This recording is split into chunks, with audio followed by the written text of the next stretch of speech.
Gawa tayo ng chicken and tofu with black bean sauce. Gawin nating espesyal ang bawat lutuing bahay into a restaurant quality food. Sa mga ingredients, i-sear ang manok hanggang mag-brown. Ilagay ang sibuyas, bawang at ginger. Lagyan ng soy sauce.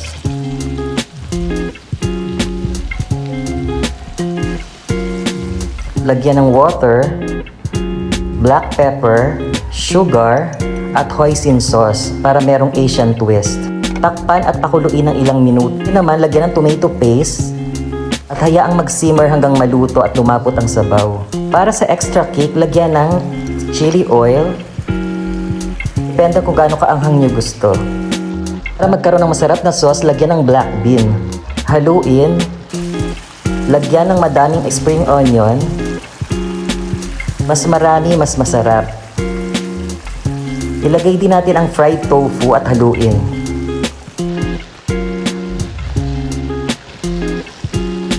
Depende po sa inyo kung gusto nyo mas sauce, pero ang gusto ko medyo prito na siya. Gaya niyan. Happy cooking po sa ating lahat!